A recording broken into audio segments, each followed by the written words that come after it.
Imagine waking up one day, the sun streaming through a window you don't recognize, in a room you've never seen before. You look in the mirror, and the face staring back is a complete stranger. You have no name, no past, no memory of who you are. This isn't the plot of a movie. It was the terrifying reality for one man. Stay with me, because this story will make you question everything you think you know about identity, and by the end, you'll understand why. He was found wandering along a highway, disoriented and confused. The police called him John Doe, a placeholder for a life that had been completely erased. He had no wallet, no phone, nothing to connect him to the world. Doctors ran every test imaginable. Was it a brain injury? A rare neurological condition? But physically, he was perfectly healthy. The only thing missing was his entire life story. Days turned into weeks, weeks into months. John Doe was a ghost, a man without a past, living in a constant state of bewildering emptiness. The media picked up the story, calling him the man who forgot his own name. His face was on every news channel, but no one came forward. No family, no friends. No one recognized him. It was as if he had simply materialized out of thin air. The isolation was crushing. Imagine every conversation starting with, "So, where are you from?" and having no answer. Imagine feeling a pang of familiarity when you smell freshly baked bread, but having no idea why. These small flickers of sensation were the only clues he had, like fragmented pieces of a puzzle he couldn't solve. The world saw a mystery. He saw a terrifying void. Psychiatrists worked tirelessly with him, trying to unlock the vaults of his mind. Hypnotherapy, psychoanalysis. Nothing worked. The doors to his past were sealed shut. He was trapped in the present, a prisoner in his own mind. He had to learn how to live again, from scratch, how to interact with people, how to feel joy, how to build a new identity on the rubble of the old one. Then, one day, something strange happened. He was volunteering at a local animal shelter when a small, scruffy terrier started barking excitedly at him. He felt an overwhelming urge to call it Buster. The name just popped into his head. He had no idea why. Later that week, while watching a documentary about old cars, he found himself saying, "That's a '67 Mustang, my favorite." Again, the knowledge appeared from nowhere. These were not memories, but facts. Facts without context, without emotion. It was like reading a book about someone else's life. The doctors were intrigued. They theorized this wasn't simple amnesia. The information was still there, somewhere, but the person who had lived it was gone. Who was this John Doe? Was he a new person, or just a shell? The real breakthrough came during a therapy session. The therapist was asking him about his feelings of frustration when suddenly, his posture changed. His voice dropped, becoming more assertive, more confident. He looked the therapist dead in the eye and said, "He doesn't know anything. He's just the new guy." The therapist was stunned. "Who are you?" she asked. The man smiled, a wry, almost arrogant grin. "You can call me Leo. I'm the one who keeps things in order." Leo. It wasn't just a different mood. It was a different person. Leo explained that John, as he called the man everyone knew, was created to handle the trauma.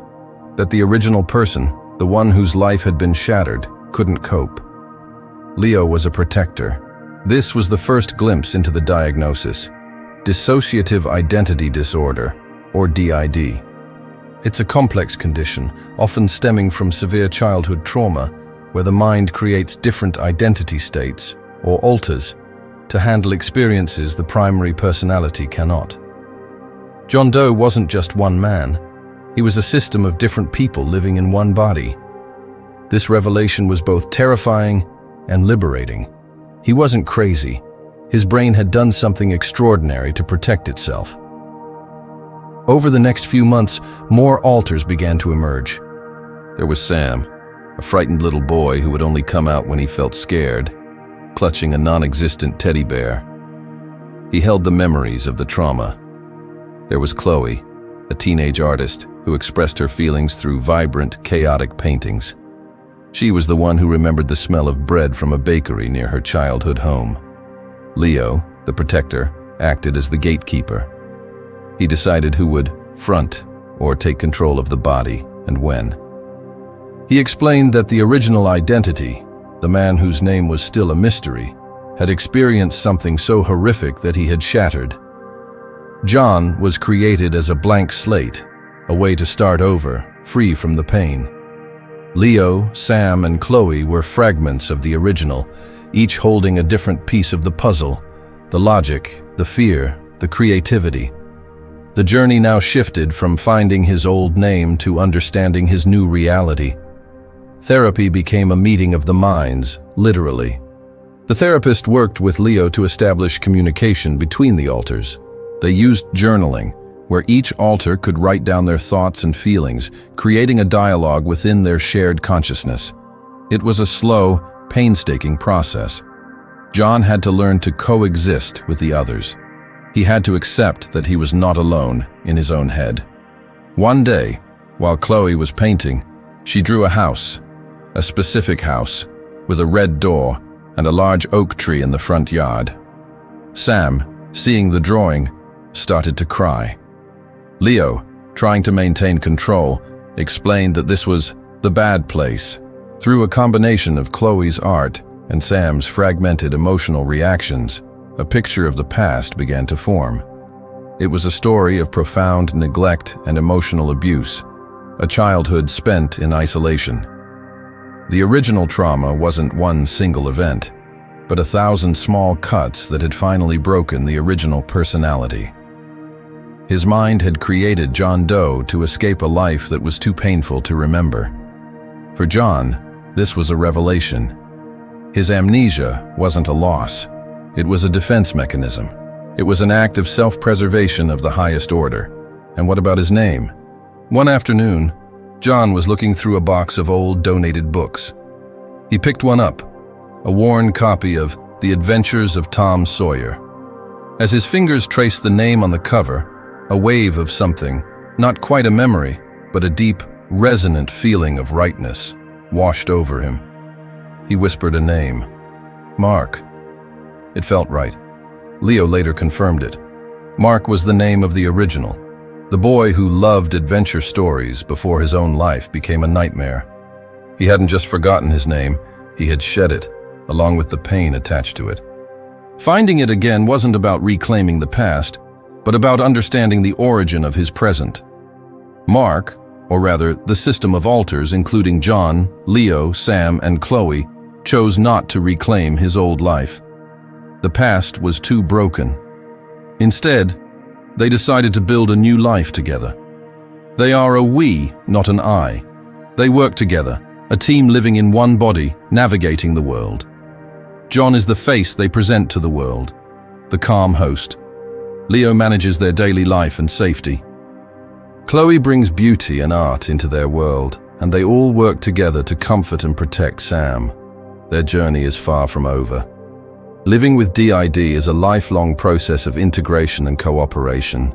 But they are no longer a man who forgot his name. They are a community who found a way to survive. They are a testament to the incredible resilience of the human mind. This story isn't just about a medical condition. It's about the very nature of who we are. Are we our memories? Are we our names? Or are we something more?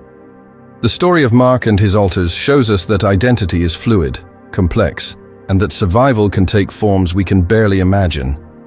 Their journey from a forgotten man on a highway to a cooperating system of identities is a powerful reminder that even when a person is shattered, the pieces can learn to live together, creating a new kind of whole.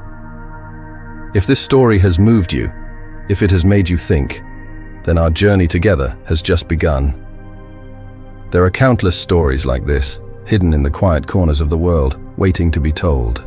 To ensure you don't miss them, strike that subscribe button and ring the notification bell, turning it from a silent witness into a herald of new discoveries.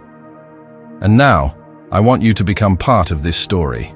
Descend into the comments section below and tell me, What part of this journey shocked you the most? Your insights are the lifeblood of this community. Thank you for watching.